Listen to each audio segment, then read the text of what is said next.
Tu nous dis quand t'es bon.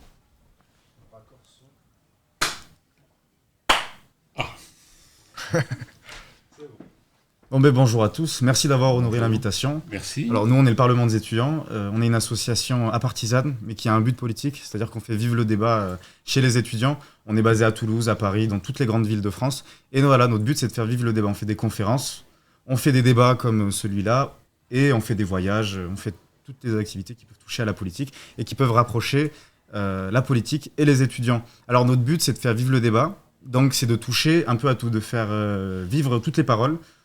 Et de faire essayer de comprendre aux étudiants pourquoi une personne à droite vote à droite, quel est le cheminement qui l'a amené à voter à droite, et pourquoi une personne à gauche vote à gauche, et quel est son cheminement. Donc c'est important de se poser ces questions-là. Moi je suis Samir Kabouche, le président de l'association. Et moi je m'appelle Noam Zouaoui, je suis membre également de l'association et je contribuerai à l'interview aujourd'hui. Merci monsieur Dupont-Aignan, merci monsieur Maury d'avoir honoré l'invitation. On se retrouve aujourd'hui pour parler Europe, pour faire un bilan, pour faire des critiques, pour voir l'Europe de demain. Et voilà, pour voir ce que vous pensez parallèlement, puisque vous avez des idées qui peuvent être considérées comme contraires ou pas. Peut-être qu'il y aura des points de convergence, oui, sûrement. Sans doute. Et donc voilà, on est là pour à peu près une quarantaine de minutes pour parler Europe et pour faire vivre ces débats sur l'Europe et surtout pour simplifier ce qu'est l'Europe, puisque je pense qu'aujourd'hui, il y a beaucoup de gens qui ne savent pas forcément ce qu'est l'Europe et quels sont les enjeux. Donc ce sera un plan en 3 parties. On va commencer avec l'Europe actuelle, faire un bilan et une critique. Quel modèle d'Europe pour l'avenir, ce sera la deuxième partie. Et la troisième partie, la place de l'Europe dans le monde de demain. Avant de commencer, on va faire une petite présentation de vos personnes, pour savoir qui vous êtes. Monsieur Maury, on va faire un retour global sur votre carrière. Vous avez obtenu un doctorat à l'ENSEA à Paris et à l'Université de Paris-Nanterre en sciences économiques. Par la suite, vous avez été professeur associé à l'Université d'Auvergne durant 5 ans, de 2011 à 2016. De 2007 à 2019, vous avez été notamment directeur régional de la Banque de France à Toulouse, à Clermont et dans d'autres villes. Actuellement, vous êtes professeur affilié à TBS depuis 2019. Vous enseignez la macroéconomie contemporaine, les crises financières et les politiques monétaires, mais aussi des expériences associatives ou bénévoles comme la présidence au Rotary. Oui, je suis chroniqueur du Centre d'études et de prospectives stratégiques. Et vous intervenez notamment sur le leadership et ses secrets.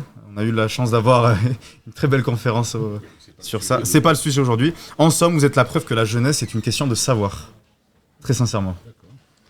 Et monsieur Nicolas Dupont-Aignan, donc vous êtes diplômé de Sciences Po Paris et de l'ENA. Vous avez exercé une carrière d'inspecteur des finances pendant plusieurs années, avant de vous engager en 1997 au RPR, duquel vous vous êtes progressivement éloigné, notamment en raison de vos critiques sur la politique européenne et l'immigration qui était menée par ce dernier. Vous avez fondé en réponse à cela en 2008 votre parti, votre mouvement Debout la France, que vous avez dirigé avec une certaine ambition, notamment défendre une France indépendante et souveraine. Vous avez été député de l'Essonne pendant 27 ans.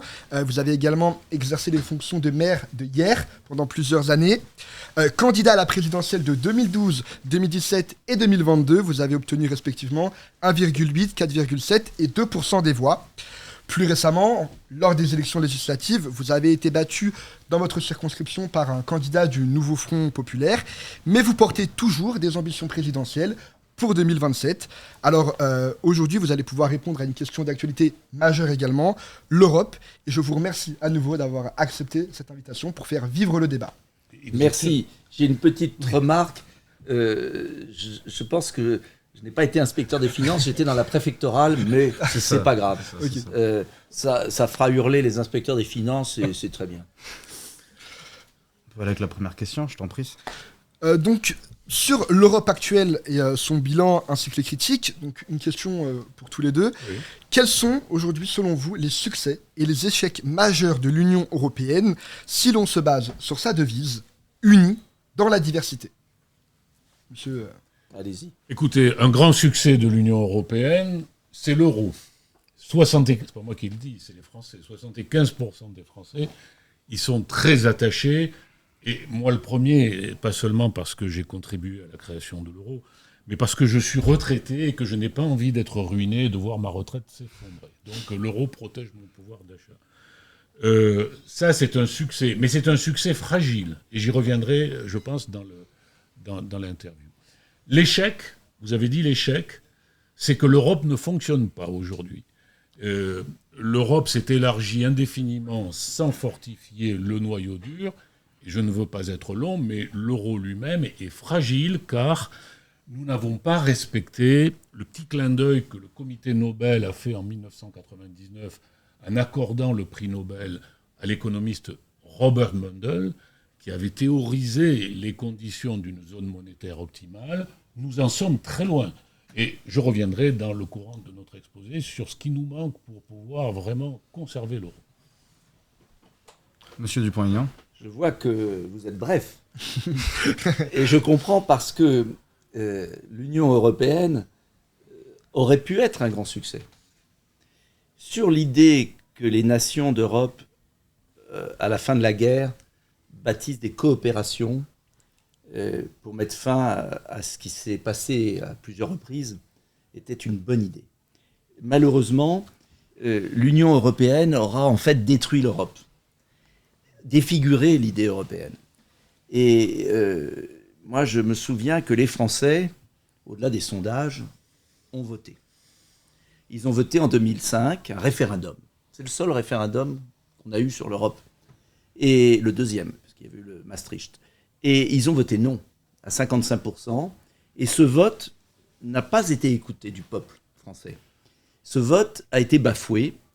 Et il a été bafoué parce que Nicolas Sarkozy, à l'époque, et c'est là où j'ai quitté l'UMP, j'ai créé Debout la France, a décidé avec les socialistes de passer outre le vote du peuple. Il avait le droit d'ailleurs de dire on passe outre, mais à ce moment-là, il fallait un référendum, un nouveau référendum. Non, il a dit pas de référendum, et je sais bien parce que j'y étais, et j'en avais parlé avec lui, c'est là où j'ai acté ma rupture avec lui. Et il a dit les Français ne sont pas capables de voter, donc on va faire voter ça par les parlementaires. Et en fait, ils ont continué dans la direction qui a été refusée par le peuple français. Si je vous parle de cela, c'est parce qu'on ne peut pas construire l'Europe contre les peuples. On ne peut pas construire l'Europe sur des échecs cachés. Et l'Union européenne, pour moi, est condamnée. Plus vite elle disparaîtra, mieux ce sera. Non pas pour revenir à la table rase et au nationalisme, loin de là, mais pour bâtir ce qui n'a pas été fait, réussi, un système que voulait le général de Gaulle, que voulait Konrad Adenauer, qui était un système de coopération d'États-nations souverains. Chacun ses frontières, son budget, sa monnaie, mais ses lois propres, mais en revanche, coopérant entre elles sur des projets concrets, parce que le grand paradoxe, c'est que ce qui a marché, et on est à Toulouse, Airbus par exemple, ça a été fait en dehors de l'Union européenne. Tout ce qui a marché, ça a été fait en dehors de l'Union européenne.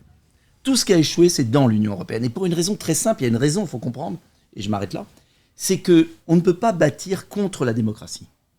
L'idée qu'on puisse construire quelque chose par la technocratie, par des experts, par aussi talentueux soit-il, ben ça se fracasse toujours dans l'histoire. L'Union soviétique est morte, l'Union européenne mourra.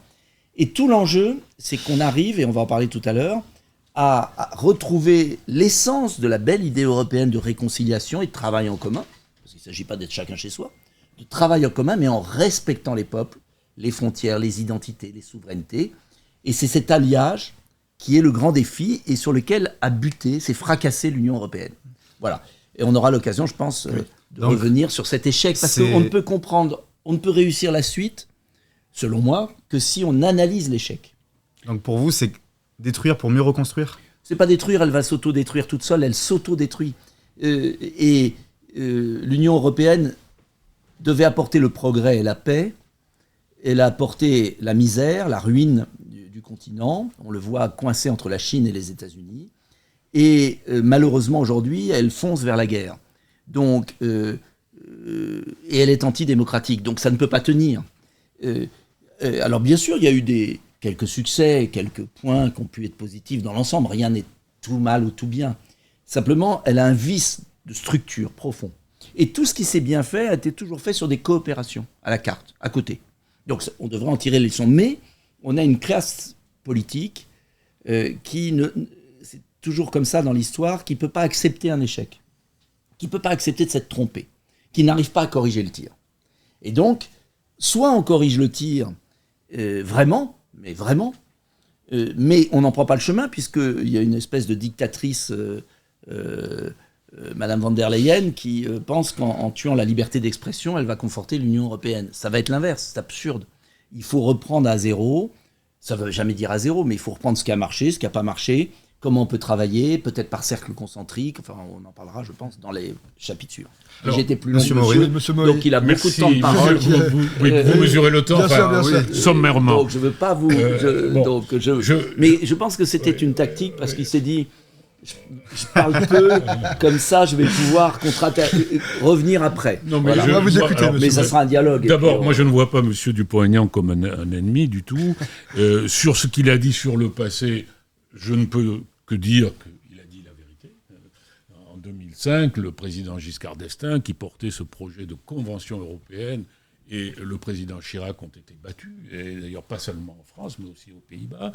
Et alors je n'irai pas jusqu'à dire ce que vous avez dit, que l'Union européenne n'a servi à rien, mais j'adhère à l'idée que l'Union européenne ne fonctionne pas actuellement et qu'elle va devoir ou disparaître ou changer. Ah bah écoutez, bon, donc, c'est pas mal. Rare, hein. C'est pas mal. Mais là, je veux dire, vous avez un homme d'une honnêteté. Merci. Parce qu'en général, dans les débats, ceux qui ont participé ont du mal à assumer ça. Mais ça ne veut pas dire que vous êtes d'accord avec moi, bien sûr. Là où je vais probablement diverger, certainement avec M. Dupont-Aignan, c'est que personnellement, je suis partisan aujourd'hui d'une fédération européenne. Ah, ça y est, je me suis piégé moi-même. Non mais vous savez pourquoi ? Parce qu'en France, le mot fédération est un mot que personne ne comprend, qui fait peur. Mais je prends M. Dupont-Aignan comme un homme de culture, et donc je vais dire simplement qu'une fédération européenne, c'est tout simplement que les chefs d'État élus. Vous avez dénoncé le manque de démocratie, encore que le Parlement européen soit largement élu. Les chefs d'État peuvent... On pourrait peut-être arrêter les téléphones, comme on l'a demandé tout à l'heure. Merci. Alors, on va attendre que les téléphones soient arrêtés. Vous ferez une coupure ? Les chefs d'État élus peuvent se constituer en directoire, décider... Oui, pour qu'ils puissent le pauvre. Vous voulez qu'on reprenne...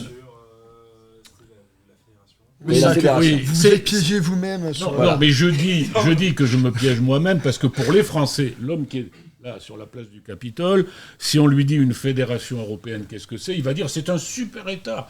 Il va considérer que c'est un super État comme la France, qui est le pays le plus centralisé, le plus jacobin du monde. Une fédération européenne, c'est au contraire quelque chose qui devrait donner des satisfactions au souverainiste qui est à ma droite, parce que dans une fédération, les pouvoirs sont mieux codifiés entre ce qui est au cœur et ce qui est dans les États-nations. Alors qu'aujourd'hui, les règles sont indéchiffrables. La Commission européenne peut s'emparer de tout, pour faire d'ailleurs les meilleures et les pires choses, et le Conseil européen valide finalement plus ou moins, et le Parlement européen, lui, est un peu cacophonique. Donc, ça ne fonctionne pas parce qu'on n'a pas pris la peine de dire clairement qu'est-ce qui est du pouvoir fédéral. Et moi, ma conception est très simple. Partout où l'Union fait la force et où nous pouvons gagner de la souveraineté collective, il faut quelques sujets fédéraux, la monnaie, l'accompagnement de la monnaie, et j'ai eu l'honnêteté de vous dire que cet accompagnement n'est pas fait, la défense, je pense que nous en reparlerons, et tout ce qui doit permettre à l'Europe d'avoir une souveraineté qu'elle n'a pas.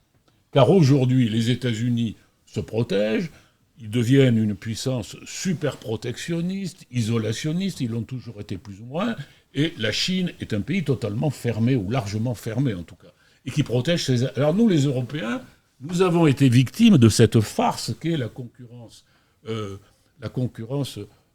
non faussée, la concurrence universelle, la mondialisation, qui est en train de se terminer. Tous les indicateurs, notamment le commerce international, montrent que la mondialisation se termine. Donc c'est le moment de construire une Europe souveraine, résiliente, et de trouver une méthode. Alors, je pense que mon co-débatteur ne sera pas d'accord, mais le président Giscard d'Estaing, qui n'est pas pour moi un idéal indépassable, en 2014 a fait ce petit livre dans lequel il essayait de conceptualiser ce que pourrait être un directoire européen. Et ce directoire doit être évidemment démocratique. Il doit nommer en son sein un président. Personnellement, je ne serais pas choqué qu'il y ait une élection au suffrage universel européen d'un président européen et qu'il y ait des règles de majorité qui fasse d'ailleurs que la France ne puisse pas être mise en minorité, majorité de population, peut-être à hauteur des 2/3, enfin c'est à débattre. Mais on ne peut pas rester dans cette situation, et j'adhère en partie à ce qui a été dit.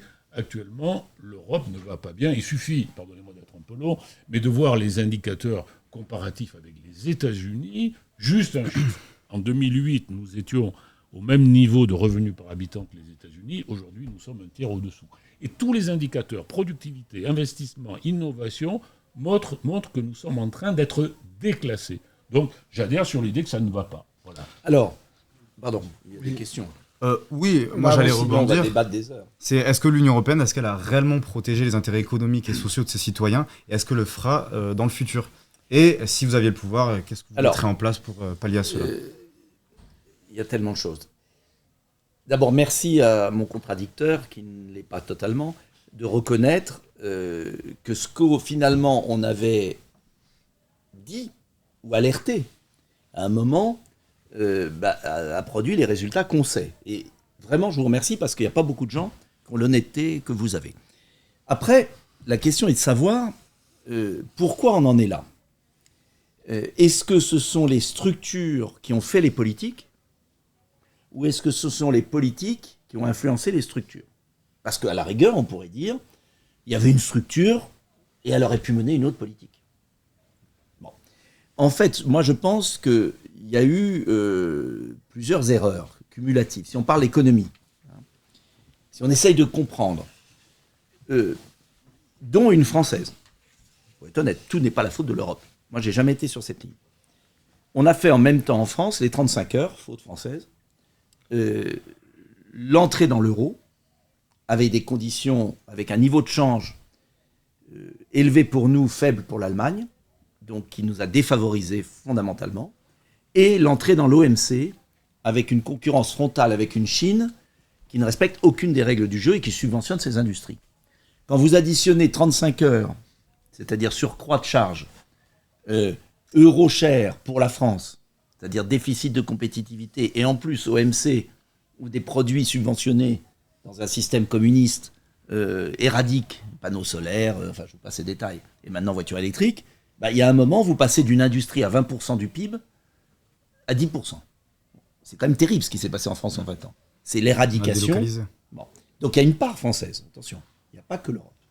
Mais ce que je reproche moi aux dirigeants français, et aux dirigeants européens, c'est que même à structure égale, vous voyez, j'essaye d'être le plus juste possible, même à structure égale, il n'y avait pas besoin d'avoir fait Polytechnique ou d'Einstein pour comprendre que face à tous les blocs mondiaux qui se protègent, il était stupide de faire un grand marché, sans protectionnisme minimum, sans droit de douane minimum, et que ça ne pouvait pas fonctionner.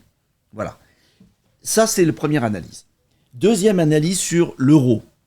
Je suis un adversaire total de l'euro. Pourquoi? Parce que justement à cause de Mundell. C'est que les pays qui sont sortis dans l'Union européenne n'ont pas l'euro. La Pologne a été sauvée parce qu'elle n'avait pas l'euro. Elle a géré sa monnaie très intelligemment. Et elle a profité en plus des fonds structurels. Mais moi je trouve ça bien qu'on aide au départ un pays. On lui donne 6 milliards d'euros par an, pourquoi pas au début? Quand on continue éternellement et qu'en plus ça permet de délocaliser nos usines contre nous, il y a un moment, il faut peut-être arrêter. Bon. Ce que je veux dire, c'est que l'euro est une machine comme toute zone d'unité monétaire, ça c'est un fait historique, qui broie les zones de faible compétitivité et qui favorise les zones de forte compétitivité. Et il n'y avait pas besoin d'avoir fait Polytechnique là aussi pour comprendre que avec les 35 heures, avec les dépenses publiques françaises et avec un niveau de l'euro défavorable à la France au départ, et de l'autre côté l'Allemagne, l'Italie et la France, l'industrie italienne et l'industrie française allaient être laminées. Et c'est là où j'étais contre l'euro. C'est que c'était évident. Alors on nous dit, il y a les conditions, il aurait fallu que, ce qui est vrai d'ailleurs, il aurait fallu que la France ait la politique de l'euro. La France, elle est la France. Parce que le problème de fond de tout ça, c'est que, comme le disait De Gaulle avec génie, on a voulu faire une omelette avec des œufs durs. Ça paraît con, mais réfléchissez cette phrase. Okay. Elle est géniale. Elle résume tout. Faire une omelette avec des œufs durs. C'est-à-dire que ils ont voulu faire une omelette C'est-à-dire, ils ont cru qu'ils pouvaient faire un nouvel État, une nouvelle Europe, en cassant les nations. Mais les nations, c'est quelque chose de vivant. Et vous pouvez faire une salade avec des œufs durs. Vous ne pouvez pas faire une omelette. Ça veut dire quoi? Ça veut dire que pour moi, c'est pas obligatoirement... Plus on ira vers le supranationalité, en fait, le choix, c'est pas fédération. Parce que les mots, on va reparler, il y a des confusions sur les mots. Vous parlez de fédération, et parfois on pourrait dire confédération. En fait, la question qui se pose, c'est quel degré de supranationalité. Moi, je considère qu'il n'y a pas de peuple européen parce qu'il n'y a pas de langue européenne, il n'y a pas de nation européenne, ça n'existe pas. Pour moi, c'est un leurre, c'est un mythe. Donc, comme il n'y a pas de peuple européen, pas de langue européenne, pas de débat, d'ailleurs, il n'y a même pas de télé européenne, il ne peut pas y avoir de démocratie européenne. Et je crois qu'on ne peut rien construire sans démocratie. Parce qu'avant d'être français, avant d'être européen, je suis démocrate. Et pour qu'il y ait une démocratie, il faut une langue commune, une nation commune, une histoire. Et c'est ça la grande difficulté d'ailleurs du continent. Comment on fait? On ne peut pas, on l'a vu avec l'Union européenne, on ne peut pas forcer les destins. On ne peut pas marier de force les gens. Ça ne marche jamais. Mais en même temps, c'est vrai, il y a la Chine, il y a les États-Unis, il y a un monde nouveau. Et moi, je ne suis pas un illuminé. Je sais très bien que la France seule, voulant tout faire, ne fera rien. C'est absurde. C'est évident. Bon. On reviendra là-dessus, vous inquiétez. Mais attention, il y a des pays, Singapour, 3 millions d'habitants, qui sont seuls, au sens seul, parce qu'en France, on a peur de la solitude. Seuls. Il y a le Maroc, qui a une stratégie de puissance, qui défend son intérêt. Il y a Israël, qui défend son intérêt. Il y a plein de pays plus petits que nous, qui ont une politique nationale et qui s'en sortent très bien dans la mondialisation. Bon.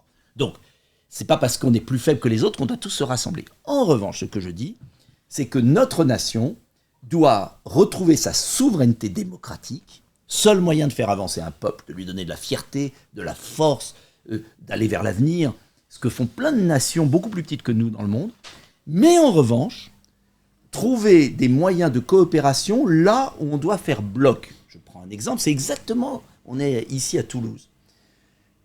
Airbus, il n'y a pas eu 27 pays, jamais on n'aurait pu faire un avion à 27 pays. Est-ce que vous avez fait un exposé dans vos cours à 27 gamins? C'est impossible, ça ne peut pas marcher. Vous aurez la pire note. Donc, moi, ce que je crois, c'est qu'il aurait fallu avoir, alors pourquoi pas un directoire intergouvernemental de quelques chefs d'État, confédération. J'ai même écrit un traité, la Confédération européenne, d'États-nations libres, qui se dit, tiens, intelligence artificielle, quels sont les pays qui ont envie de bosser ensemble? Recherche contre le cancer, qui a envie de bosser ensemble? Écologie, qui a envie de bosser ensemble? Sauvetage de la Méditerranée, on n'est même pas foutu de sauver la Méditerranée. J'ai fait un rapport là-dessus pour le Parlement. La pollution de la Méditerranée, on devrait quand même y arriver. Rien, zéro, nada. Incapable. Donc, moi, je crois à l'Europe des projets.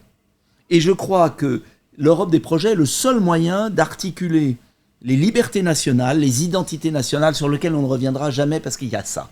Et puis en même temps, parce qu'il y a des défis collectifs et c'est évident qu'il faut s'organiser. Alors certains appelleront ça fédération, parce que moi j'ai beaucoup discuté avec Giscard. J'étais invité par Christine Ockrent sur les émissions de télé avec Giscard, parce qu'il ne devait pas me trouver trop con. Et il aimait bien me titiller. Et moi, je faisais le jeune impertinent, et Giscard était le vieux sage. Mais c'était quelqu'un d'exceptionnel. Oui. Quand on voit le niveau de la classe politique après, c'est la chute libre. Oui. Il n'y a plus de parachute, il s'écrase tous au sol. Bon. Et Giscard, c'était passionnant, parce que Giscard, au fond, avait épousé un peu l'Europe, parce que c'était son fonds de commerce politique. Mais au fond, il n'était pas fédéraliste. Il était sur l'idée d'une confédération européenne, d'un directoire politique, mais au fond, il sentait bien que le truc qu'il avait... C'était un peu comme un pape qui tout à coup se dirait « Je ne crois plus aux évangiles, il faut que je change le truc », mais il était quand même le pape de l'Église, donc il savait... Et à la fin, en fait, il était sur ce directoire. Mais ce directoire, c'est pas idiot. Qu'on ait un directoire au sens, mais qui n'ait pas d'autorité sur les États, attention, mais qui ait une instance de coordination, qui ait des projets, qui ait des objectifs. Alors après, il y a la question de la monnaie, qui est une autre affaire, parce que c'est très compliqué. Qui est même une monnaie commune s'il y a une politique commune. Mais l'idée de la fédération, pour moi, elle va être instrumentalisée par ceux qui ont fait l'Union européenne, et ça va être une supranationalité monstrueuse. Donc je suis très sceptique. Voilà, je penche pour la confédération par projet. J'étais très long, mais c'est difficile, c'est un sujet compliqué. Ah oui, il faut vous avez demandé d'essayer d'être précis, et je serais intéressé par l'avis D'abord, c'est un débat de très grande débatteur. qualité. Je suis ravi d'avoir cet échange avec M. Dupont-Aignan et surtout avec vous.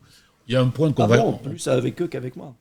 Non, je plaisante. moi je suis là pour les moi jeux. aussi. Mais vous aussi. Et il y a un point qu'on va dégager tout de suite parce qu'on est complètement d'accord.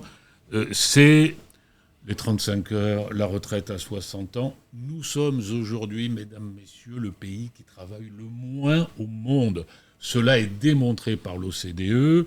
Et donc, si vous voulez me faire dire que l'euro ne nous a pas suffisamment stimulés, l'euro nous a protégés, mais trop protégés. Parce que du temps où nous étions plus jeunes, on prenait un coup de pied au cul, ça s'appelait la dévaluation, ça s'appelait les attaques contre la monnaie, et on prenait des mesures. Hein.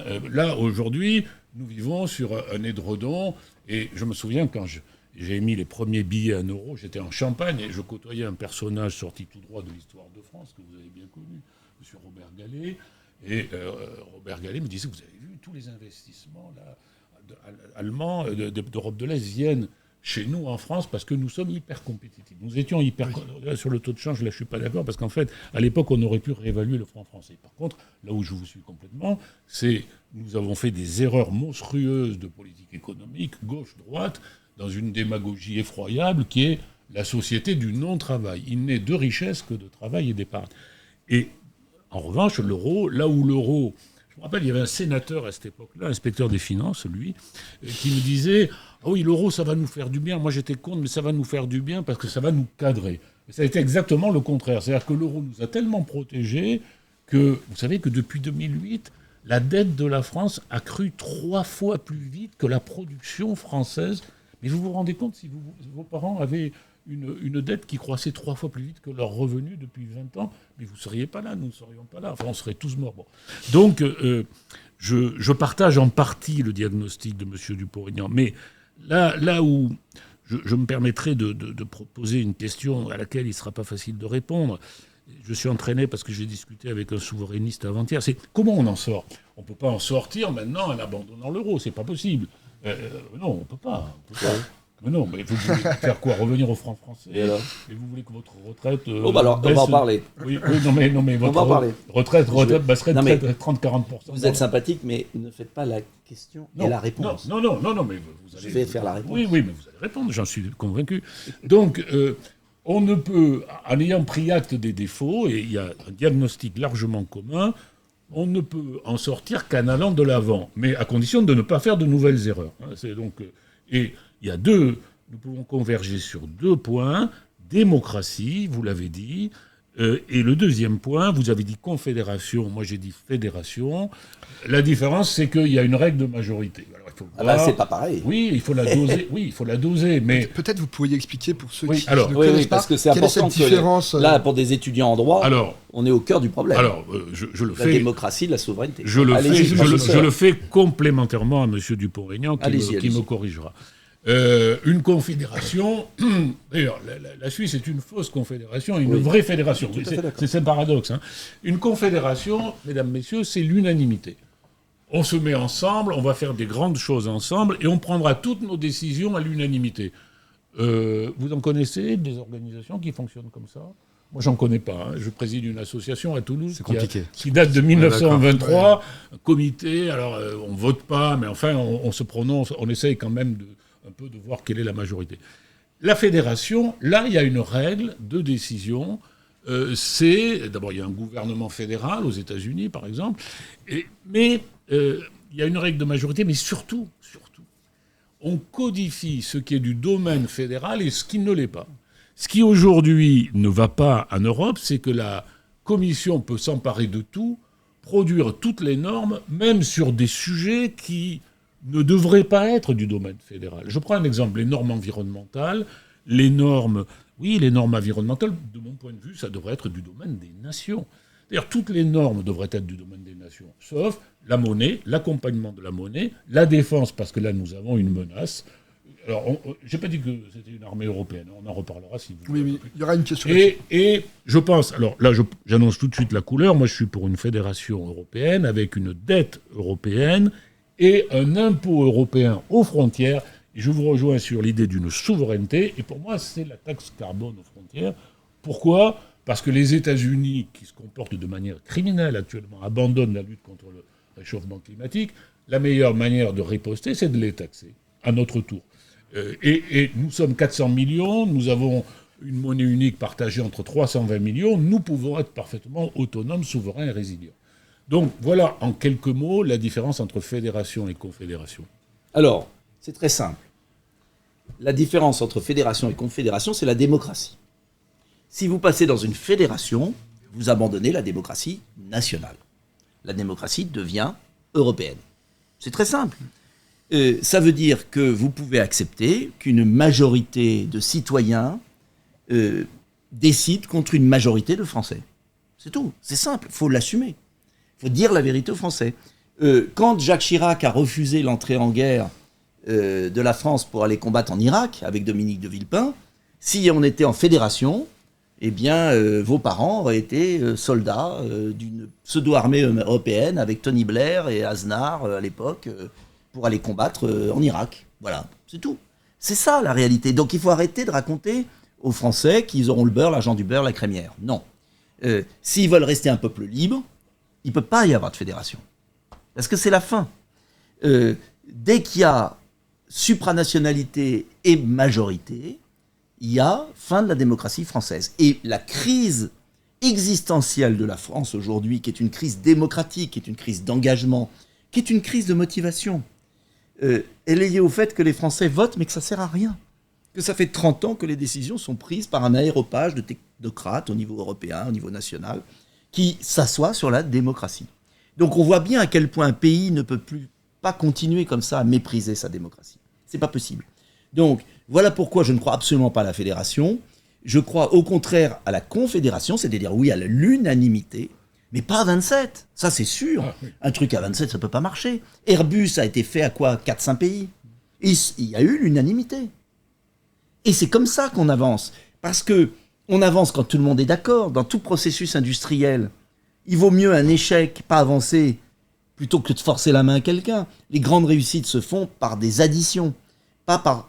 On ne force pas la main. Donc, on peut avoir des coopérations, et on aurait très bien pu avoir, pour le coup, une coopération monétaire à quelques pays, mais il n'y aurait pas eu la France. Il y aurait eu un très bon euro, très bien l'euro avec les Pays-Bas, le Luxembourg, l'Allemagne, bon courage pour eux. Nous, on aurait pu dévaluer régulièrement comme on faisait, et c'était très bon pour notre économie, nos exportations, notre équilibre, une petite cure de rigueur en même temps, parfois ça faisait pas de mal. C'est ce qu'a fait De Gaulle, et De Gaulle n'aurait pas pu faire le nouveau franc et réassainir les finances de la France en 1958 s'il n'avait pas dévalué de 20%. Le problème d'aujourd'hui de l'euro pour la France, c'est que oui, il faut plus de rigueur, je suis d'accord avec vous, mais qu'en général, pour pouvoir repartir sur une dynamique d'exportation, de consolidation, et pas avoir une rigueur à la grecque qui épuise un pays, il faut parallèlement à ce que tous les pays ont fait dans le monde, et même les États-Unis d'ailleurs, c'est un petit coup de rigueur parce qu'il faut travailler plus, mais une dévaluation pour repartir et exporter et produire. Et c'est pourquoi la monnaie doit être souple. Et c'est pourquoi la déification de l'euro est complètement absurde. On est à 10% d'industrie, il faut remonter à 20, on ne remontera pas avec l'euro. Donc, vous verrez qu'on en sortira. D'ailleurs, c'est les Allemands qui vont partir les premiers, et ça nous évitera de faire la crise, et on arrangera ça très bien. Donc, je ne suis pas inquiet là-dessus. Ce que je veux, moi, c'est un système souple. Et puis, dernier point quand même, la mondialisation. Oui, on va arriver à une phase, la mondialisation est arrivée à un excès. Mais quand je le disais, on me traitait de protectionniste, hystérique, nationaliste, dingo. Je m'aperçois qu'on arrive exactement à ce que j'ai dit depuis 20 ans.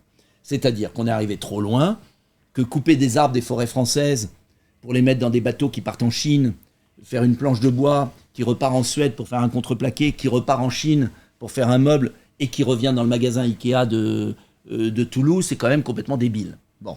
Donc, Trump, tout le monde lui tombe dessus, mais je pense que ce type qui est un peu original et qui n'est pas ma tasse de thé au départ, aura fait plus pour tous les écolos du monde que tous les écolos, puisqu'il va en fait acter ce que recommandait, vous qui êtes économiste, notre plus grand prix Nobel, Maurice Allais. Maurice Allais, je vous invite les jeunes à aller voir sur Internet Maurice Allais, grand prix Nobel d'économie française, qui a été mis de côté, qui a été... comme moi, je me souviens, on a été mis de côté quand il écrivait des textes absolument fabuleux sur le libre-échange, où il disait quoi ? Il disait le libre-échange se fera dans le monde à partir de grandes zones régionales de libre-échange. Oui, il faut du libre-échange. Moi, je ne suis pas pour que la France soit derrière des murailles, parce qu'on a connu le tarif Méline et compagnie, ça n'a pas donné toujours des choses extraordinaires.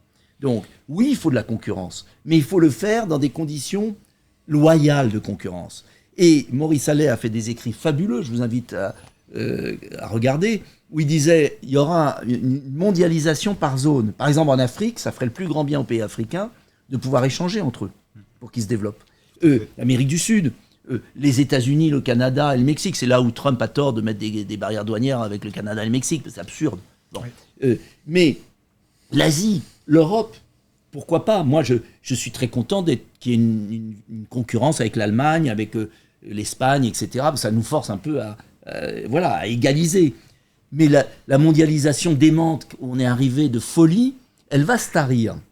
Et c'est ça qui est important, c'est qu'on arrive à un équilibre. Donc il peut y avoir un continent européen avec des accords de protection, il peut y avoir un retour à des monnaies nationales. La monnaie nationale n'a jamais empêché la réconciliation franco-allemande. On ne s'est jamais aussi bien entendu avec les Allemands. On a fait Airbus, on a fait plein de choses avec les Allemands, on avait chacun notre monnaie.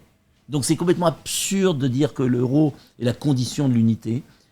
Et puis, quelque chose de très souple, parce que la mondialisation, elle exige de la souplesse. Il y a une démondialisation, et j'en étais là dans mon idée, je reviens à mon idée. La France, avec 70 millions d'habitants, pays libre, avec ses frontières, ses lois, son budget, sa monnaie, est tout à fait capable de peser dans la mondialisation, d'exister. Et puis des bonnes coopérations européennes, parce qu'on a des choses à partager entre nous, sur quelques points précis, et on sera plus heureux. Voilà. Merci beaucoup, monsieur Dupont-Aignan. Alors, le général de Gaulle nous a donné, avec Georges Pompidou, la période de prospérité la plus grande de toute l'histoire de France. Tout à fait. Mais avec une monnaie stable. Oui, mais une dévaluation au départ. Oui, mais une monnaie stable. Ah, mais tout à fait d'accord. Bon. Et une rigueur budgétaire. Et une rigueur budgétaire. On est d'accord sur une partie des choses. Et c'est après, vous déraillez un peu, mais moi aussi, peut-être. Vous allez dire la même chose. Très sympa. Allez-y, monsieur Maury. Attendez. Je me tais. Non, c'est pas une question de se taire. C'était affectueux. C'est que une monnaie qui se déprécie, c'est une monnaie qui génère des taux d'intérêt très élevés. Et donc, avec des tas d'inconvénients à la clé. Et, messieurs Dupont-Aignan, est-ce que vous imaginez ce que deviendra votre retraite et la mienne si les Allemands nous quittaient, comme vous le dites, et ça peut se produire, vous avez raison, ça peut se produire, si nous sommes du mauvais côté avec une monnaie qui se déprécie. Et votre retraite va vraiment se dévaloriser. Attendez, excusez-moi, je n'ai pas compris. Elle va se déprécier dans votre pays. Non, mais vous envisagez la fin de l'euro. Hein, oui, tout à fait. Mais dit. Elle va se déprécier comment dans notre pays? Vous allez faire vos courses, ça sera la monnaie. Vous aurez retrouvé un franc. Vous viviez pas à l'étranger, vous vivez dans votre pays. Rapprochez-vous. Parce que on vous voit plus. Et ça, je voudrais pas avoir l'air de vous exclure. Non, mais tout coûtera beaucoup plus cher. Mais pas du tout. Ah bah, mais ça dépend. Vous pouvez avoir votre propre monnaie et avoir une monnaie forte. Les Suisses ont leur propre monnaie et ont une monnaie forte. Vous pouvez avoir un euro qui soit faible. Et quant à votre retraite, cher ami, oui. Je me ferai du souci avec Madame von der Leyen, parce que vous inquiétez pas, avec l'euro numérique, elle va vous la prendre très vite. Et avec l'endettement, avec le fou de Macron qui nous dirige, je peux vous dire qu'avec le surendettement qu'ils vont nous faire, et la folie des grandeurs, c'est des deux, votre retraite, en tant que Français, vous n'allez pas l'avoir beaucoup. Oui, vous pensez qu'il va y avoir un emprunt forcé, par exemple? Bah bien sûr, bien sûr. C'est-à-dire que... Alors, là, je pense que vous serez d'accord. En fait, et là, au moins, on a un point d'accord, je pense. Quelle que soit la structure européenne, fédération, confédération, euro, pas euro, un pays qui est mal géré par des chefs d'État démagogues et incompétents sera toujours mal géré et fait par des incompétents. Oui, vous êtes d'accord? Oui. Bon, et on a cumulé depuis 30 ans. Oui. Donc ça, on a un point commun. Oui. Bon. Après, moi, je pense qu'il faut mieux avoir un système européen adapté à notre caractère. Léger, insouciant... Non, vous exagérez. Frivole. Non, vous exagérez. Jules César l'avait déjà écrit. Non, vous exagérez dans l'autre sens. Ce que je veux dire, c'est que pour moi, c'est un débat philosophique qui vaut pour les individus aussi.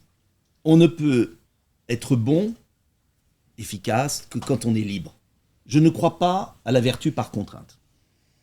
Et je pense que si la France est aujourd'hui dans le trou où elle est, parce qu'on a eu des gens incompétents, etc., mais aussi parce qu'on l'a contraint à aller dans une direction qui n'est pas la sienne. Et je pense qu'un peuple, si par exemple, je vais vous donner un exemple, si le Maroc, l'Algérie, la Tunisie avaient fait ce que l'Union européenne avait fait, jamais le Maroc n'aurait été aussi développé qu'aujourd'hui, l'Algérie ça aurait peut-être été mieux d'ailleurs, et la Tunisie, je ne sais pas. Ce que je veux dire, c'est que quand on fond les peuples, quand on les fracasse, quand on les contient, ils ne donnent pas le meilleur d'eux-mêmes. Parce qu'il n'y a pas la démocratie, parce qu'il n'y a pas l'identité, parce qu'il n'y a pas... Il y a besoin de liberté. Et la nation, pour moi, vous voyez, c'est un débat. C'est comme un couple. Si dans un couple, il y en a un qui écrase l'autre, le couple, il explose au bout d'un moment. Il divorce, ou alors c'est l'esclavage. Comme dans une famille, si vous écrasez vos enfants, ils se tirent à 18 ans, ils sont partis, ils ne reviennent pas chez vous après. Et pour moi, ce qui est devenu l'Union européenne est devenu un carcan. Et plus ça échoue, comme l'Union soviétique, plus il faut imposer. Vous voyez ? C'est là où je pense qu'il y a vraiment un problème philosophique dans ce système. Je vois, mais je trouve que nous sommes l'un et l'autre un peu abstraits, dans le sens où... Alors, c'est très concret. Non, mais prenons démocratie, qui a été au cœur de votre exposé. Dans une fédération, on codifie et on redonne des droits aux nations. C'est-à-dire que dans ma conception, et dans la conception de ce petit livre, si nous faisions une fédération, la Commission européenne disparaîtrait quasiment. Elle deviendrait un secrétariat du directoire. Et dans la codification, on remettrait au niveau des nations, comme vous le souhaitez, beaucoup de choses. Moi, je voudrais une défense européenne, c'est pas une armée européenne, c'est comme le propose Mario Draghi. Et d'ailleurs, les chefs d'état-major de l'armée française adhèrent. J'étais au Sénat avec les journées de Gouvion organisées par le CEPS. Tous sont d'accord avec l'idée d'une comment ? Continuez. Non, ne vous occupez pas de la salle. Ah non, mais si, moi j'aime bien le public. Non, mais... Préférence communautaire. C'est-à-dire que demain, nous avons une industrie de l'armement et nous donnons systématiquement la préférence dans le cadre de la concurrence aux pays européens. Et ça permet une interopérabilité plus grande des armées, c'est-à-dire qu'on manœuvre beaucoup plus facilement et on garde notre propre ligne de commandement, mais nous cessons de dépendre, comme aujourd'hui, pour 60% des matériels américains, qu'ils peuvent d'ailleurs à tout moment bloquer. Donc, voilà ce qui me paraît concret. Et donc, une fédération, un directoire, il faudra discuter des règles de majorité, et tout ce qui n'est pas dans la fédération, je le remets au niveau des nations, et je redonne cette liberté à laquelle vous aspirez. Très bien, mais moi je n'aime pas, vous connaissez La Fontaine, oui. Le chien et le loup. Oui. Je ne veux pas de votre laisse. Ah. Donc, voilà, la laisse, je ne veux pas que la France soit en laisse, et sur des domaines fondamentaux. Voilà pourquoi je suis totalement hostile à la fédération. En revanche, qu'il y ait des domaines partagés par des formes de coopération, je l'accepte tout à fait. Mais sur des domaines fondamentaux comme la défense, comme la monnaie, ça veut dire que c'est plus un pays. Et comme il n'y a pas de démocratie européenne, la faillite de votre truc, j'ai compris vos domaines que vous rendez aux nations. Très bien, parce que vous auriez dû faire de la politique, parce que vous avez tout à fait l'argument pour amadouer le spectateur, en vous disant il veut de la nation, je lui ordonne, là, il va avoir plein de choses. Bon. Mais vous gardez, admettons, quelques éléments au niveau fédéral. Pour les décisions, puisque c'est à la majorité, il faut bien qu'il y ait des votes. Donc ça veut dire que vous passez à une démocratie européenne. Eh bien moi, vous allez m'expliquer comment vous faites fonctionner des élections avec des Slovaques, des Grecs, des Polonais, des Français, des Espagnols, des Italiens, qui n'ont aucune culture commune, aucune langue commune. Ça sera des élections artificielles. Ça sera comme au Parlement européen, qui est un parlement de pacotille, qui est un faux parlement. Bon, ça amuse les députés européens, mais ils font mumuse. Mais il y a 30% des gens qui votent. Donc, quand il y a 30% des gens qui votent, il y en a 70% qui ne votent pas. Quelle est la légitimité de ce machin ? On n'en sait rien. Donc, ça veut dire que la démocratie, ça ne se décrète pas. Peut-être que dans 2 siècles, vous aurez raison. Mais la démocratie... mais non, mais c'est vrai. La démocratie, ça vient d'un amour-propre, d'une langue, d'une culture. On n'est même pas foutu à la télévision de mettre la météo des pays d'Europe. Et on va créer une démocratie européenne. Mais c'est impossible. Alors, si on avait mis les choses à l'endroit, c'est-à-dire laisser une Europe des 6, beaucoup plus structurée, c'est là où ils reconnaissez qu'ils sont quand même complètement dingues. ils ont élargi. Bien sûr. Ils courent 2 lièvres à la fois. Vous avez déjà vu un chasseur attraper 2 lièvres en courant dans 2 directions.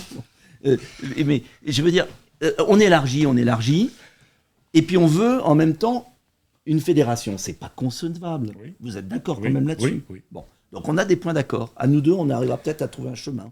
Oui, alors... Moi, je veux bien qu'on mette tout aux nations, et puis un directoire de coopération à choisir. Alors, vous serez président. Vous rejoignez le président Giscard d'Estaing, parce que dans ce petit mais livre... Oui, il est assez confédéral, en fait. Mais il envisage l'idée que ce directoire fédéral pourrait avoir 2 vitesses. Une vitesse avec tout le monde, mais il se réunirait une fois par an, et une vitesse avec les membres fondateurs un peu élargie, et là, il se réunirait tous les 3 mois. Bon, alors, encore faut-il le faire accepter par les autres. Hein. Bon. Ça, c'est surtout qu'ils vivent de la bête. Oui, les autres. Bon. Oui, non, mais ils vivent quand même de l'argent que les Français leur donnent, et les Allemands.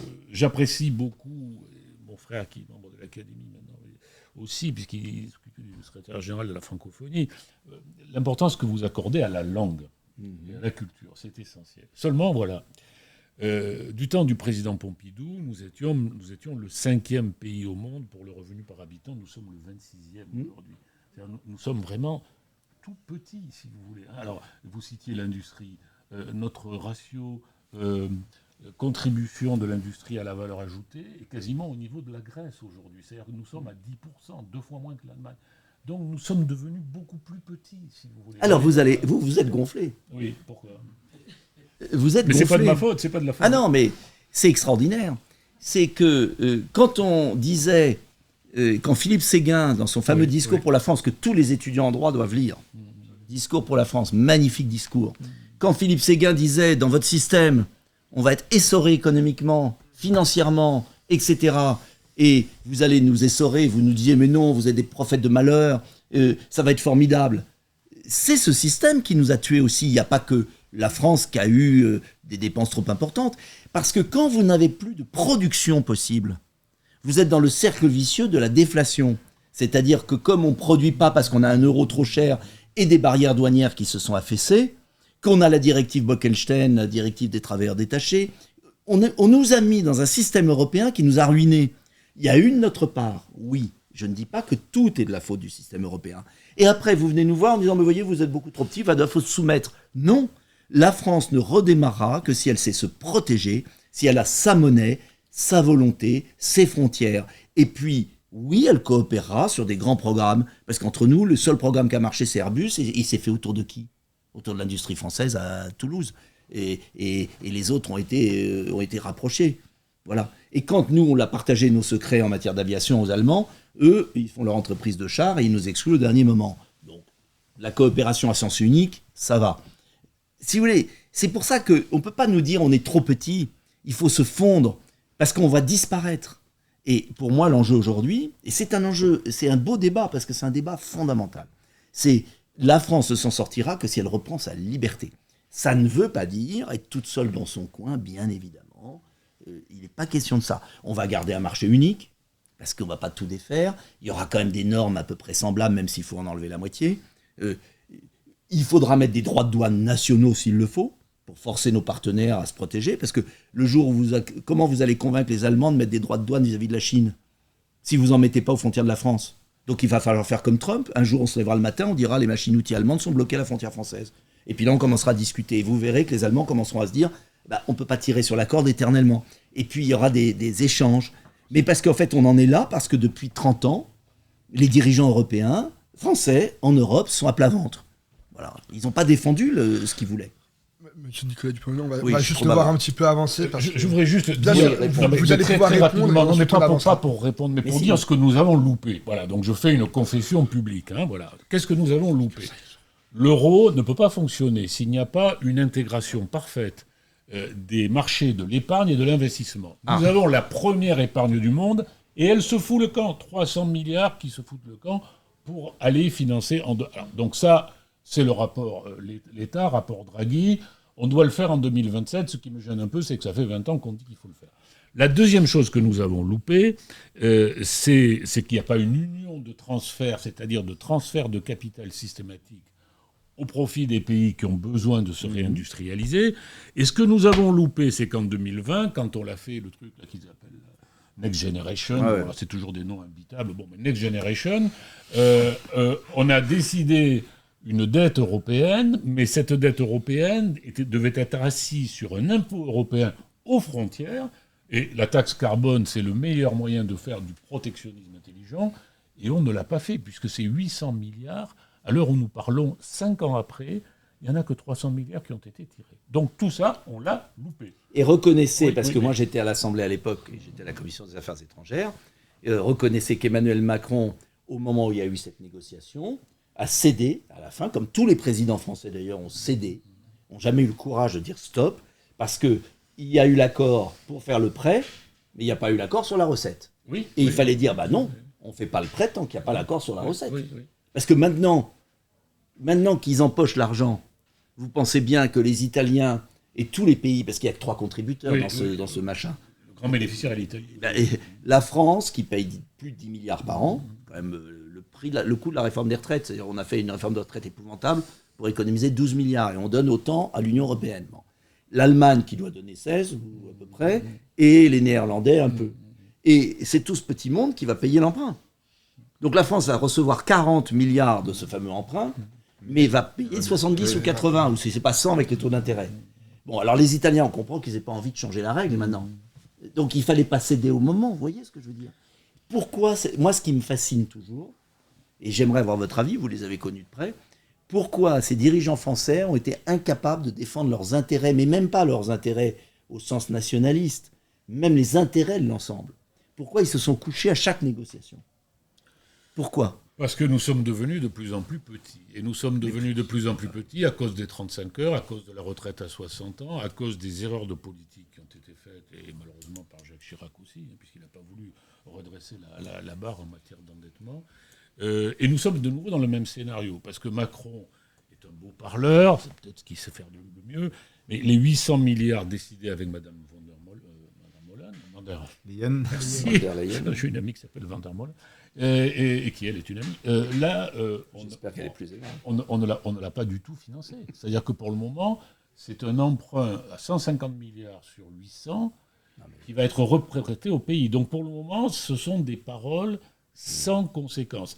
Et demain, on doit nous annoncer... Non, ce soir, on est jeudi, soir, on va nous annoncer des mesures. Ça va être des mesures lilliputiennes, ça va être des tuyaux qu'on va débrancher. Bon, il n'y aura rien. Au moins. Je suis content de l'entendre. C'est quand même extraordinaire que quelqu'un qui revend. Non, mais sincèrement, c'est pas pour reconnaît que ce système ne fonctionne pas. Oui, enfin, c'est-à-dire que.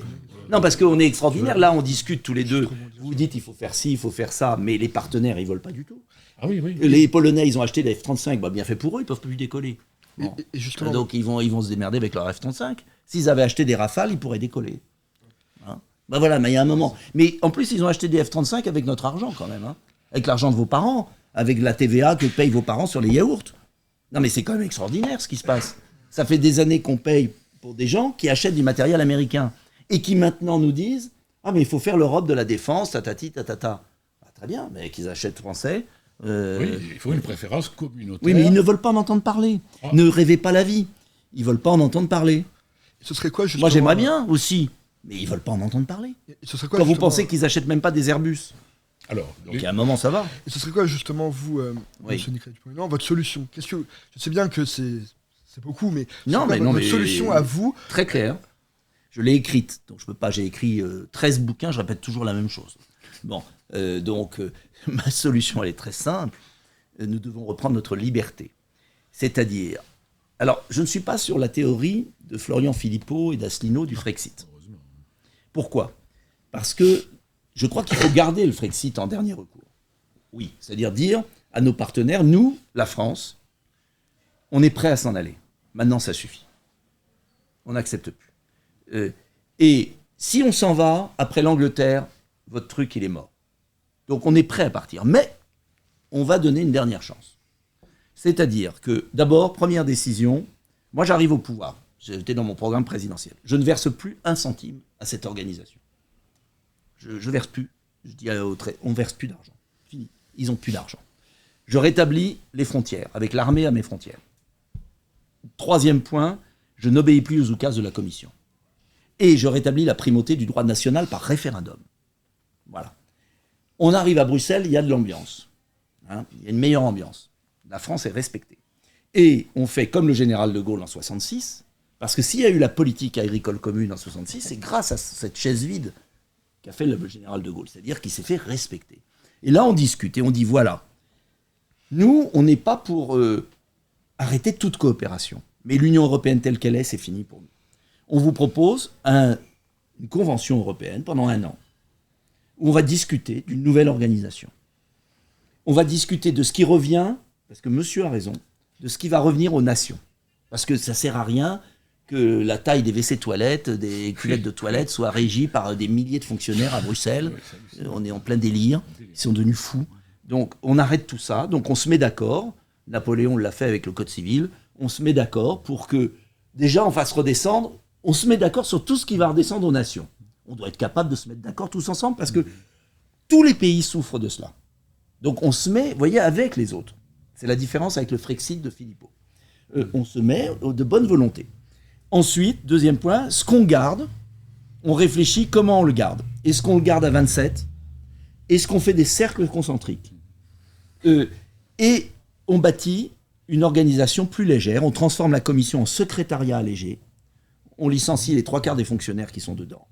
On remet des fonctionnaires nationaux dedans, comme au début de la construction, pour qu'il y ait des Français, des Allemands, mais qui soient enracinés dans leur pays, qui sachent de quoi on parle. Et puis, on travaille sur les grands défis de l'Union européenne, de l'Europe, parce que moi je ne l'appelle pas Union européenne, de l'Europe, Europa, ça l'amuse, c'est pourquoi pas, pour les 30 ans qui viennent. Quels sont les grands défis collectifs qu'on a ensemble ? Le défi de l'intelligence artificielle, le défi de la compétitivité, le défi des industries écologiques, le défi de la Méditerranée, le défi de l'aide au développement, le défi de l'Afrique. La population africaine va doubler. C'est le premier défi, bien plus que la Russie, tout ça est grotesque. C'est la bombe, elle est en Afrique. Oui. Il faut aider l'Afrique, mais un vrai plan Marshall, en les respectant, il faut tout reconstruire. Bon, ça c'est autre chose que de payer pour acheter des tanks pour aller nulle part. Donc, voilà les défis. Et on se met d'accord avec ceux qui veulent avancer là-dessus. Moi, la France, je suis prêt à payer. Pas 12 milliards, ça c'est fini, mais s'il faut mettre 2-3 milliards par an pour des coopérations sur des points, pourquoi pas ? Vous voyez, on met tout à plat. Il y a 2 solutions. Il y a les pays qui diront au feu, mais de toute façon, ils seront coincés. Et puis, il y a un grand changement quand même partout. Il y a Meloni en Italie, il y a Orban en Hongrie, il y a l'Allemagne qui se cherche. Et donc, ça sera une crise salvatrice. Soit ça marche, et on a sauvé l'Europe d'une certaine manière. Alors les fédéralistes font la gueule. Pas comme vous, mais les vrais fédéralistes supranationaux. Les agents américains de l'État profond qui voulaient utiliser l'Europe pour cadenasser l'Europe. On a 4 ans de répit là pendant que Trump est là, donc autant le faire, se débarrasser d'eux. Et puis, si ça marche pas, ben on dit nous on s'en va, l'Angleterre s'est en allée, on s'en va, mais de toute façon votre organisation elle va mourir toute seule. Voilà, parce que sans la France déjà vous n'allez plus pouvoir payer. Et il y aura un moment de vérité. Moi je crois qu'il y aura une cristallisation, parce que je pense que le moment est venu de revoir tout. Et qu'on arrivera à un compromis. Et après on fait un référendum en France. Est-ce que vous voulez ça ? Ou vous voulez partir ? C'est aux Français de trancher leur avenir. Donc on n'est jamais prisonnier de son destin. Moi, c'est ça que j'ai envie de dire aux jeunes, puisqu'on s'adresse aux jeunes. On est toujours acteur de son destin. Voilà. Et ceux qui vous diront on est trop petit, pardonnez-moi, ou c'est trop compliqué, ou mais attendez, tous les pays du monde et il vaut mieux provoquer une crise et la gérer avec réflexion pendant 1 an, plutôt que la subir. Parce que si l'AfD gagne en Allemagne, vous pouvez dire adieu à l'Europe tout de suite. Si en France, il y a des troubles sociaux graves parce que les gens s'appauvrissent, vous pouvez dire adieu à tout ça. Donc moi, je pense que dans la vie, on a toujours intérêt à provoquer une crise et la gérer, quand ça va plus, plutôt qu'à subir des troubles graves. Voilà ce que je propose. Bon, je ne sais pas ce que vous en pensez. J'ai décidé ça commence fort, mais après ça s'améliore quand même. J'ai décidé de ne pas me présenter à la présidence de la République parce que ma femme est contre et que depuis 42 ans, elle m'a suivi partout et donc là maintenant je vais la suivre. Alors, mais j'aimerais avoir votre avis. Mais si je devais me présenter à la présidence de la République, d'abord il y a des choses dans ce qu'a dit M. Dupont-Aignan auxquelles j'adhère. Encore une fois, l'idée de redonner de la souveraineté aux nations sur les sujets, j'aime pas trop l'expression, mais de la vie quotidienne, les sujets les plus proches des gens. Et de ce point de vue-là, de renverser la Commission européenne et d'en faire un simple secrétariat. Et d'ailleurs, dans ce petit livre, Giscard dit exactement la même chose que vous sur l'administration. Il dit qu'il faut s'appuyer sur les administrations nationales. D'ailleurs, ça les occupera un peu mieux. Bon. Mais la différence entre M. Dupont-Aignan et moi, c'est que moi, je dis à ceux qui sont prêts à prendre ma main, c'est construisons un directoire européen, certainement pas à 27, oui, vous avez raison, ça ne peut pas marcher, Giscard le dit aussi. Mais j'irai aux grands pays fondateurs, et peut-être un peu au-delà des pays fondateurs, et mettons-nous d'accord sur les règles de fonctionnement de ce directoire. Moi, je dirais double majorité des États, majorité des populations, ça c'est le minimum. Peut-être même une règle des 2/3. Bon. Et ce directoire-là, lui, il va avancer. D'abord, il va enfin donner... Alors pour moi, au fond de mon cœur, ce directoire, c'est la zone euro. Voilà. Il doit d'abord consolider l'euro, parce que je n'ai pas envie de finir à la rue avec une retraite dévalorisée. Bon, M. Dupont-Aignan, lui, a ses arrières bien assurées. Encore qu'il a... Oui, non, je sais que vous êtes un homme modeste. Mais, je ne suis pas modeste, je ne vais pas faire semblant. Non, mais oui, je veux dire, voilà. Je suis un Français mais comme tous les autres. pour garder l'euro, alors là, c'est l'expert qui vous parle, il faut une union de l'épargne, une union de l'investissement, parce qu'en fait, le mécanisme que vous avez décrit tout à l'heure de perte de compétitivité, avec le fait qu'on ne peut plus utiliser l'arme de la dévaluation, vous le corrigez de deux manières. Il faut que l'épargne du Nord puisse glisser vers le Sud. Pour ça, il faut des instruments fédéraux. Ça veut dire qu'ils vous achètent, en fait. Non, ça veut dire... Ils deviennent propriétaires de vous. Pardonnez-moi. Non, mais c'est pas tellement ça. C'est l'idée que notre épargne, qui est la première du monde, 300 milliards, elle fait le camp en dehors de la zone. Et donc là, c'est qu'on a un problème. On a un problème de tuyauterie, là, si vous voulez. Bon.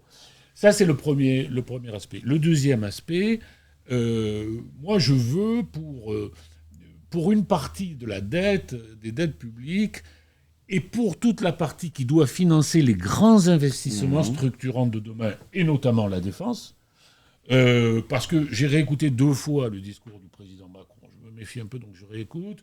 Sur le fond, son jugement sur la Russie est relativement pondéré. Mais il a raison, on ne peut pas rester comme ça. D'ailleurs, c'est pas Macron qui le dit, c'est Trump qui nous dit on vous fout un coup de pied au cul si vous restez comme ça. Bon. Donc là, ces grands investissements, et pour les jeunes, la transition climatique, énergétique, tout ça doit être financé par de la dette fédérale. Et il faut rembourser la dette fédérale par un impôt de nature protectionniste, mais intelligent. Et là, je dis taxe européenne, taxe carbone aux frontières de l'Union européenne. Donc voilà les nuances que j'ai avec M. Dupont-Aignan. Elles ne sont pas... Moi, je les vois... D'ailleurs, je pense que vous pourriez évoluer vers ce point de vue-là. Peut-être ça vous distinguerait. Sauf sur le fédéralisme au sommet, ça jamais, parce que je crois en la démocratie. Oui, mais les chefs d'État qui constitueraient... Ah non, mais s'il y a l'unanimité... Oui, mais ces chefs d'État sont élus. Non, mais à l'unanimité. Ils pourraient proposer... Alors, je ne sais pas si Giscard n'est pas pour moi un dieu, mais ils pourraient, en leur sein, désigner un président, et ce président pourrait se soumettre au suffrage universel européen.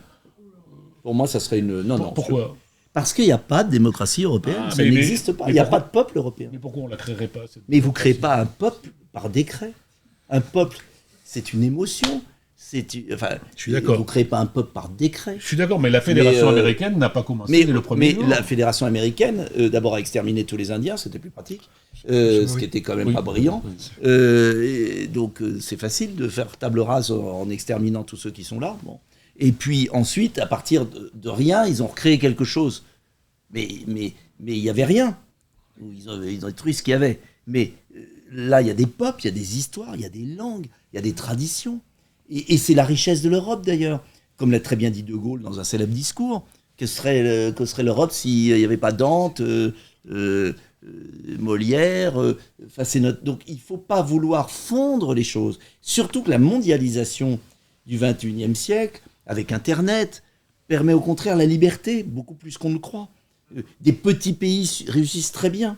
Donc cette idée qu'il faut être très gros est un truc très français, absurde. Vous avez des monstres, des entreprises monstrueuses qui tout d'un coup s'effondrent, et puis vous avez des petites entreprises qui deviennent des grandes.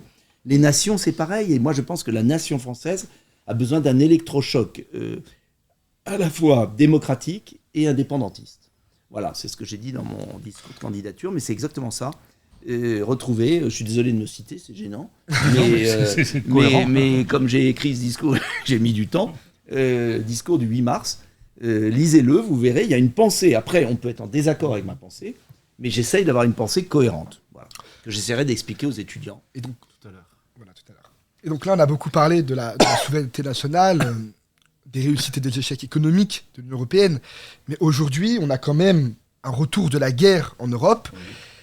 Alors, la question est, ce retour de la guerre en Europe oblige-t-il, selon vous, à la mise en place d'une défense commune, et donc un projet qui était porté initialement par M. Emmanuel Macron, d'une création d'une armée européenne?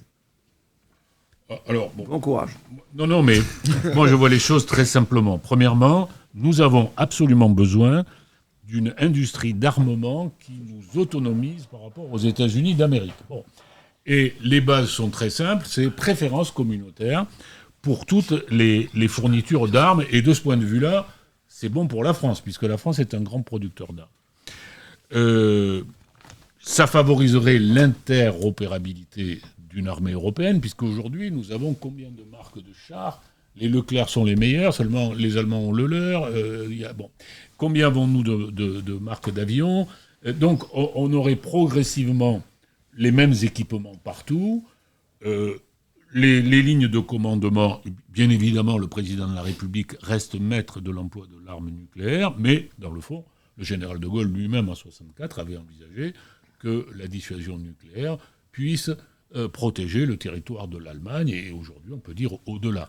Donc, ma conception est simple, c'est préférence communautaire pour les industries de l'armement. Et nous... Alors, ces idées ont été testées devant le Sénat par le CEPS. Il y avait tous les chefs d'état-major de l'armée française, ils adhéraient complètement à cette idée, qui n'a rien d'original, qui est du bon sens. Non, mais ça, tout le monde peut être que d'accord là-dessus, bien évidemment. Mais ça, c'est pas l'Europe de la défense de leur esprit. Ça, c'est biscuit apéritif pour faire plaisir aux Français. La vraie question derrière, c'est pas ça. D'abord, l'Europe de la défense, c'est pour moi pas possible parce qu'on ne meurt pas pour son pays voisin. On ne meurt que pour sa terre. Donc, envoyer des gens à la mort, c'est une sacrée responsabilité pour un chef d'État. Et vous ne mourrez que pour votre patrie. Voilà. Vous ne mourrez pas pour le voisin. C'est pas vrai.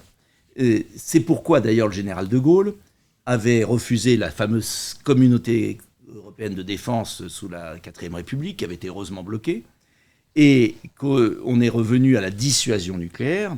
Et pourquoi tous les pays veulent la dissuasion nucléaire? Ils n'y arrivent pas d'ailleurs, heureusement, parce que sinon ça pourrait être dangereux, mais c'est parce que la dissuasion nucléaire, c'est l'intérêt vital élémentaire, c'est-à-dire que si on touche un pied sur votre territoire, qu'on a appelé après intérêt vital, et le général de Gaulle, les intérêts vitaux, n'a pas dit que l'Allemagne était dedans, il a dit « je garde le mystère sur ce que c'est que l'intérêt vital français », ce qui n'est pas tout à fait la même chose. Car le principe de la dissuasion nucléaire, c'était simple, c'était la dissuasion qui disait du faible au fort. Mais pour que ce soit crédible vis-à-vis de celui qui attaque, ça ne peut être valable que pour sa propre population. Parce que celui qui va attaquer sait très bien que, je prends un exemple, si la Russie attaquait les États baltes, la Russie sait très bien que même si la France disait « si vous touchez aux États baltes, j'envoie ma bombe nucléaire », ils savent très bien qu'aucun président français fera cela. Pourquoi? Parce qu'en échange, Paris serait rasé. Et donc, jamais le président français ne va risquer la France pour les États baltes. Et même pour son voisin. C'est pas vrai. Parce qu'à la fin, c'est sa peau. C'est comme une famille, on défend sa famille avant de défendre le voisin. C'est comme ça. C'est triste, mais c'est comme ça. Et on risque pas la peau de toute la famille, puisque la bombe nucléaire, c'est tout. Ça veut dire que la France est rasée. Bon. Donc, la dissuasion repose sur la crédibilité, et la crédibilité repose sur l'aspect national. C'est pourquoi d'ailleurs, j'insiste là-dessus parce que c'est fondamental, on entend tellement d'âneries, c'est pour ça d'ailleurs que l'idée complètement folle de Macron de dire « mais moi je vous propose ma dissuasion nucléaire » n'a aucun sens si la décision reste dans les mains de Macron. Parce que celui qui attaquera l'Allemagne sait très bien que peut-être que Macron appuiera sur le bouton pour l'Allemagne, mais il se dira aussi il ne va pas risquer. Et même les Américains avaient dit Kennedy et d'autres avaient dit on ne risquera pas New York pour l'Allemagne. C'est pourquoi ils avaient inventé les lanceurs tactiques et des fusées tactiques nucléaires. Pour avoir une gradation entre la bombe atomique qui fait détruire tout l'univers et un champ de bataille. Nous, en France, on a refusé cette dérive tactique. On a toujours dit c'est pour nous. Donc voilà, ça n'a aucun sens de l'étendre. Dernier point, Salvini l'a très bien dit en Italie, il a dit mais moi je ne veux pas du tout que Macron étende à l'Italie. On n'a pas besoin de dépendre de sous. Si on a l'extension de la dissuasion nucléaire, il faut qu'il y ait une décision commune. Ce que demandent les Polonais et ce que vont demander les Allemands à un moment. Mais s'il y a une demande commune, ça veut dire qu'en fait, il faut se concerter avant d'appuyer sur le bouton. Il n'y a plus de crédibilité. Donc ça ne marche pas. Donc pour moi, la dissuasion nucléaire reste à la France, uniquement. En plus, c'est bon marché par rapport, et ça nous a permis, on a dépensé plus que nos voisins, beaucoup plus depuis des années, et les Allemands ont eu un sacré avantage comparatif pendant 50 ans à ne pas dépenser pour leur défense, alors que nous, on a payé. Mais c'est quand même moins cher qu'une armée de champs de bataille avec des dizaines de milliers de chars, etc. Une fois qu'on a cette dissuasion nucléaire, j'ai fini. Rien n'exclut bien évidemment d'avoir un pilier européen. C'est-à-dire, puisque l'OTAN, moi je suis contre l'OTAN, j'ai toujours été contre, il faut sortir de l'OTAN. Mais l'OTAN va disparaître puisque les Américains vont se replier. Donc ensuite, on ait des coopérations européennes, il y avait l'UO qui existait, qu'on ait un organisme européen, de pays européens qui coopèrent entre eux pour regarder l'interopérabilité des armes, pour avoir des marchés européens, c'est-à-dire des préférences européennes, pour réfléchir en complément de la dissuasion nucléaire française, comment les Allemands, comment les Polonais, comment ils se défendent, etc. Bien évidemment qu'il faudra une organisation, mais de coopération intergouvernementale, sans aucune majorité, chacun responsable de sa défense, mais se coordonnant, puisqu'il faut que dans le siècle qui vient, on puisse se passer des Américains. Simplement, les Américains, ils ne veulent pas ça. Et c'est là où ça va être compliqué. Les Américains, ils veulent garder la direction de l'OTAN et ils veulent qu'on paye. C'est ça qu'ils veulent. Et la France ne doit donc pas le faire à travers l'OTAN. La France doit sortir de l'OTAN, puisque nous, on n'a pas besoin de l'OTAN. Et ensuite, on doit dire ce qu'a voulu la France sous De Gaulle et qu'elle a cédé après avec Sarkozy, qui est rentré dans le commandement militaire intégré de l'OTAN et tout. Et ensuite, la France doit dire, si vous voulez profiter un peu de nous, c'est-à-dire qu'on travaille ensemble, vous le faites en dehors de l'OTAN, et on le fait, vous achetez du matériel européen, vous achetez, mais c'est sous condition. Et là, on bâtira un pilier européen de défense. Alors au début, il sera articulé avec l'OTAN, bien évidemment. Les Allemands s'articuleront toujours avec l'OTAN au début. Mais nous, on n'a pas besoin. Et on doit garder notre autonomie. Ça n'interdit pas un travail en commun. Voilà. Votre raisonnement est impeccable, sauf que l'OTAN existe et que nous sommes liés par l'article 5 du traité de l'Atlantique Nord. Mais moi, je suis hostile à cet article. D'accord. Parce que, moi, je ne me sens pas lié. Parce que dans votre schéma, si demain la Russie attaque les pays baltes, la Roumanie, la Moldavie, enfin, la Moldavie n'y est pas, hein, mais la Roumanie y est. On peut avoir des accords de défense. Oui. Mais d'abord, il faut assurer, bien évidemment, la défense de ces pays. Mais on ne le fera pas par la dissuasion nucléaire française. Parce qu'on ne va pas risquer Paris, Toulouse et les autres. C'est pas vrai, on ne le fera pas. C'est pas vrai. Donc, c'est pas crédible. En revanche, qu'on réfléchisse à des armes tactiques, qu'on ait des coopérations, qu'on ait un bouclier antimissile, qu'on ait des choses, avec l'apport de la France, oui. Mais attention à l'OTAN, les Américains veulent garder le pouvoir dans l'OTAN et veulent faire payer les Européens. Le jour où les Polonais, j'ai fini, le jour où les Polonais vont dire on achète des Rafales et pas des F-35, vous verrez qu'ils ne le feront jamais, avant longtemps. Parce que les Américains vont leur dire non, pas le droit. Donc, ne faites pas d'illusions. Les chefs d'état-major français sont très contents, mais ils se font des illusions. Allez-y, monsieur Maury. Oui, non, enfin, en vous écoutant, je pensais au général de Villiers, qui a dit la vérité et qui a été viré, atrocement humilié, car en fait, non mais je dis humilié, mais c'est un vrai scandale, et permettez-moi de le dire publiquement, parce que le général de Villiers, il s'est pas fait plaisir. Il a répondu à une convocation de l'Assemblée nationale. Tout à fait. Vous êtes parlementaire, une consultation d'un général en chef, c'est un moment secret. Il y a un secret des délibérations. Alors, les petits copains de Macron sont allés cafeter à l'Élysée pour se faire bien voir. Vous avez raison. Et alors, Macron, le lendemain, a dit « On ne parle pas de ça sur la place publique, je suis votre chef ». Mais jamais le général de Villiers n'a parlé de ça sur la place publique, il en a parlé devant la commission. Bon. Et jamais il n'a nié le rôle souverain du chef de l'État. Donc, je trouve que c'est une véritable imposture du macronisme, et le général de Villiers n'avait fait que dire la vérité, c'est que notre armée n'est plus au niveau, sauf que la force nucléaire, elle, est restée au niveau. Parce que là, on a fait, vous en savez sans doute plus, mais on a fait ce qu'il fallait faire pour qu'elle reste au niveau. Nos sous-marins sont détectables, on en a un ou deux de plus à la mer en permanence. Oui, un systématiquement. Un en permanence. Tout à fait. Donc, notre force nucléaire est restée au niveau, elle a été adaptée. Avec quand même un petit mystère, c'est que si vous savez qu'un missile, je ne sais plus comment il s'appelle, hypersonique, hypersonique, c'est-à-dire non détectable, peut détruire la France, qui c'est qui riposte? Il faut donc que le président de la République délègue son pouvoir à un amiral de la flotte. Enfin, je pense qu'il a dû le faire quand même, puisque c'est quand même un petit truc. Non, mais ce qui est sûr, dernier point. Le mot de la fin. Non, parce que j'ai plus parlé peut-être, donc je vais faire attention. Ce qui est sûr, c'est qu'on est face à des sujets très sensibles, mais la seule chose que je voudrais dire, c'est que faut arrêter cette espèce de, on va en parler à la fac, de délire sur la menace russe qui va envahir. Enfin, on est en plein délire de manœuvres de diversion. Et moi, je vous dirai ce que je pense, et ça va provoquer. Mais l'Ukraine a été russe 4 siècles. L'Ukraine est indépendante depuis 91. On ne va pas faire la Seconde Guerre mondiale pour l'Ukraine. Il faut appeler un chat un chat. En revanche, les populations ukrainiennes ont été sacrifiées à la fois par Poutine et à la fois par les Occidentaux qui ont envoyé la chair à canon pour vendre leurs armes et qui voulaient déstabiliser la Russie. Donc, les torts, pour moi, sont entièrement partagés. La France se serait grandie d'avoir une position beaucoup plus neutre dans le conflit et aujourd'hui serait au cœur de la paix. Parce que un jour, les Ukrainiens et les Russes se réconcilieront, comme nous avec les Allemands. Et la paix en Ukraine, elle est vitale si on veut, et ça j'espère que vous le reconnaîtrez, si on veut que l'Europe, le continent européen, survive au XXIe siècle face à la Chine et aux États-Unis. Et l'entente avec la Russie, elle est impérative. Et il va falloir une entente, lever les sanctions, retravailler avec eux. C'est impératif. Si on veut exister au XXIe siècle, beaucoup plus que l'Union européenne. Mais c'est une autre affaire. La fin, oui. Alors c'est le mot de la fin. Enfin, alors, on ne peut qu'être d'accord, sauf que qu'est-ce qu'on peut faire avec Poutine Mais vous voulez Medvedev? Non, vous voulez les communistes? On va vous écouter, allez-y, monsieur. Pardon, excusez-moi. Il a raison, il est très bon. Non, mais le mot de la fin pourrait être un mot, nous serons d'accord, pour dire qu'actuellement, jeunes Françaises, jeunes Français, nous vivons dans le mensonge. Notre pays est en plein mensonge. Il n'y a pas de journaliste ici, c'est formidable. Il n'y a pas de journaliste. Non. Alors, je voudrais vous rapporter un événement qui s'est produit il y a quelques jours.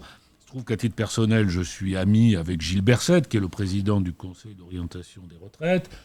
Gilbert, qui est un économiste très reconnu dans sa spécialité, écrit ce que tout le monde sait, c'est que si nous avions les mêmes taux d'activité des seniors que l'Allemagne, que l'Europe du Nord, nous aurions 140 milliards de plus dans nos caisses. Il l'a écrit dans la chronique des Échos. Patrick Artus a écrit la même chose.